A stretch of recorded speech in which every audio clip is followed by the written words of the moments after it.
Acadèmia Valenciana de l'Audiovisual presenta Explora València, un viatge interactiu a través de la petjada del Sant Calze.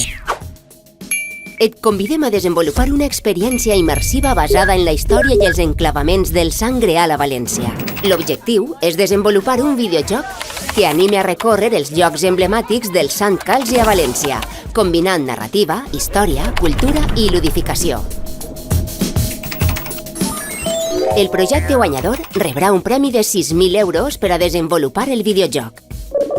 Uneix-te a una convocatòria única per a persones creadores. Tens de termini fins al 30 de juny. Explora València, un viatge interactiu a través de la petjada del Sant Calze. Organitza Acadèmia Valenciana de l'Audiovisual, finançat per Ajuntament de València. Col·labora València Game City.